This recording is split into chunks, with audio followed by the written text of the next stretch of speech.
अस्सलाम वालेकुम फ्रेंड्स, उम्मीद करती हूँ आप सब खैरियत से होंगे। तो मेरे पास ये एक कमेंट आया था जिसमें कहा गया था कि मैं आपको 5.1 और 5.2 समझा दूँ। तो अभी हम 5.1 स्टार्ट करते हैं। इन क्वेश्चन के चैप्टर का नेम है हमारे पास फैक्टराइजेशन। आप लोग अपनी बुक्स ओपन करें और देखिएगा, इसका चैप्टर का नेम है आपके पास फैक्टराइजेशन। तो इसमें आपने फैक्टराइजेशन का प्रोसेस करना है और इसमें आपके पास टोटल 4 क्वेश्चंस हैं, उनके आगे पार्ट्स हैं, ठीक है।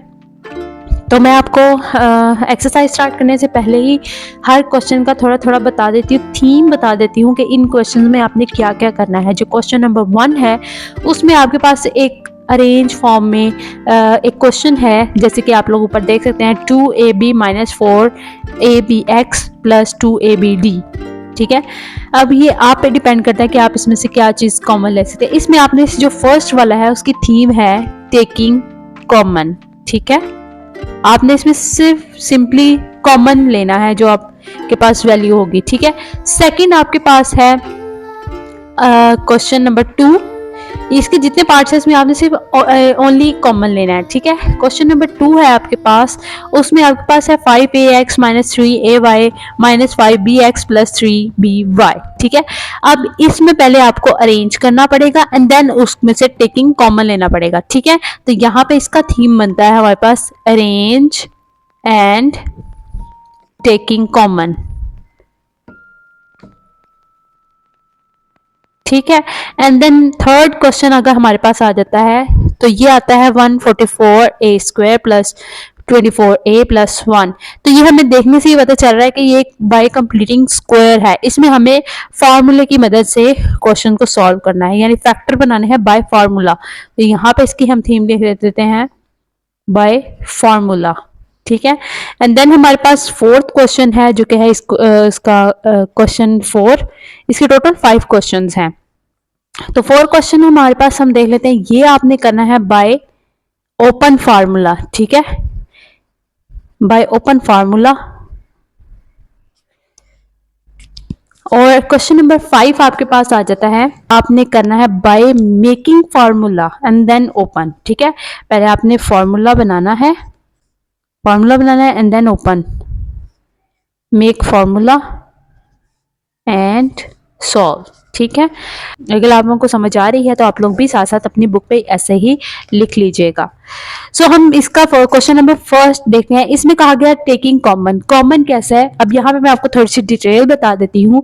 जब आपके पास कोई फैक्टराइजेशन का क्वेश्चन आता है तो आप उसमें सबसे पहले ये चीज देखते हैं कि वो क्वेश्चन कैसा दिखने में कैसा है। ठीक है, अगर उसमें सेम वेरिएबल आपके क्वेश्चन में है तो आप उसको क्या करेंगे, आप उसमें सिंपली उसको कॉमन ले लेंगे। अब जैसे कि क्वेश्चन नंबर 1 को देख लें, इसमें आ रहा है A B C A B X A B D. It's mean कि ए बी और ए बी हमारे तीनों वैल्यूज में आ रहा है, तो हम इसमें से ए बी कॉमन ले सकते हैं। तो चलिए अब इस क्वेश्चन को हम सॉल्व करते हैं। आप लोग देख सकते हैं कि यहाँ पे मैंने क्वेश्चंस को लिख लिया है।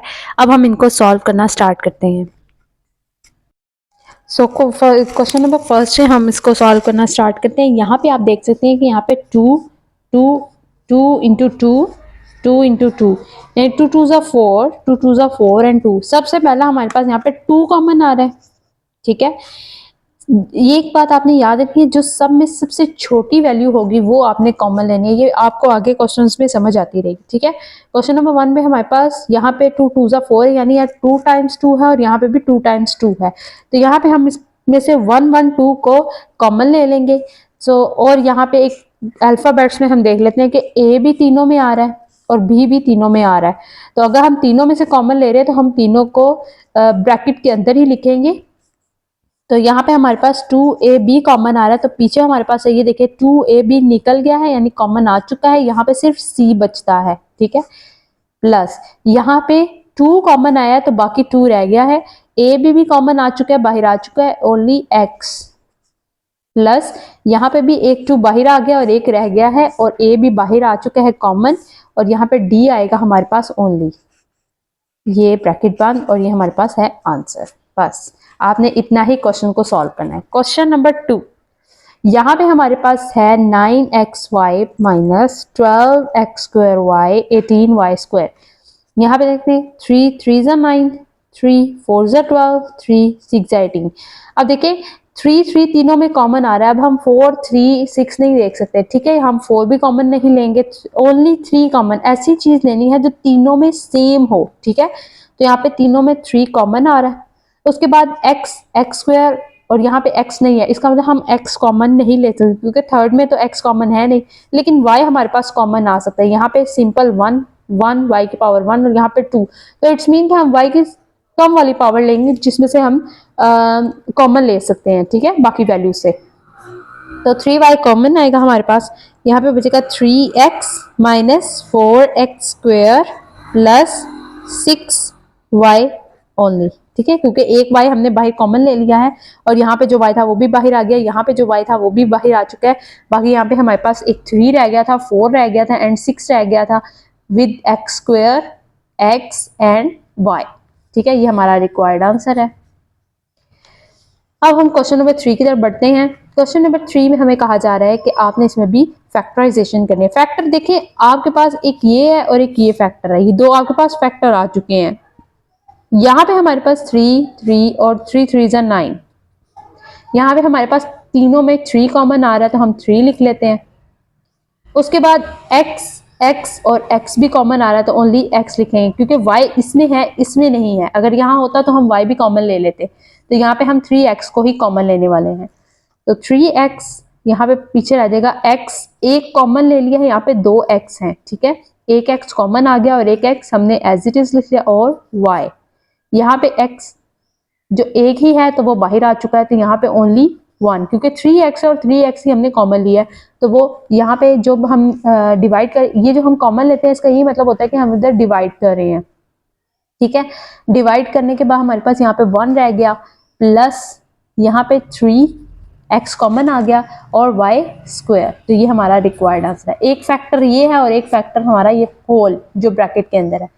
एंड क्वेश्चन नंबर 4 थोड़ा सा लेंथी है और बहुत इजी भी है। इसके 2-3 स्टेप होंगे तो आप इसको ध्यान से देखिएगा। देखें x माइनस 3y, ये सेंटर में माइनस है, इट्स मीन एक वैल्यू ये है, एक वैल्यू ये है और दूसरी वैल्यू ये है। तो हम क्या करेंगे, दोनों वैल्यूज को देखेंगे, इनमें x माइनस 3y और x माइनस 3y कॉमन आ रहा है, तो यहाँ पे हम कॉमन ले लेते हैं x माइनस 3y, ठीक है, कॉमन आ चुका है। और यहाँ पे हम ब्रैकेट लगा के अंदर वैल्यू लिख लेते हैं 3x cube y minus 7x square y square. अभी जो यहाँ पे आपको सिंपली नजर आ रहा था वो मैंने कॉमन निकाला। अभी आप देख सकते हैं यहाँ पे x स्क्वायर है और यहाँ पे x क्यूब है, इट्स मीन हम x की छोटी पावर लेंगे ताकि दूसरी वैल्यू से भी हमें वेरिएबल निकालना इजी हो जाए, ठीक है। और यहाँ पे y 1 है और यहाँ y 2 है, इट्स मीन हम y की 1 पावर लेंगे और x की 2 पावर लेंगे। तो हम सिर्फ x और y कॉमन लेने वाले हैं, x स्क्वायर एंड y, क्योंकि यहाँ पे 3 और 7 है, ये हमारे पास सिंपली जो है दोनों अपने ही टेबल पे डिवाइड होते हैं, इनमें कुछ भी ऐसा नहीं है जो कॉमन आता हो, ठीक है। तो यहाँ पे हम कॉमन ले लेते हैं only x square and y। यहाँ पे इसको भी अंदर ब्रैकेट के लिख लेंगे और पीछे हमारे पास यहाँ पे रह जाएगा 3x माइनस 7y। तो यहाँ पे आपके पास ये 4 पार्ट मैंने आपको सॉल्व करके दिखा दिए हैं। इसके बाकी के 2 पार्ट आपके लिए इजी होंगे करना। उम्मीद करती हूँ आपको इस लेक्चर की अच्छे समझ आई होगी। बाकी क्वेश्चन नंबर 2, 3, 4 और 5 जो है मैं उन सब की सेपरेट वीडियो बनाऊंगी ताकि आप लोगों को एक एक चीज़ अच्छे से क्लियर हो सके। अगर आप मेरे चैनल पर नए हैं तो मेरे चैनल को सब्सक्राइब करना मत भूलिएगा। अल्लाह हाफिज़।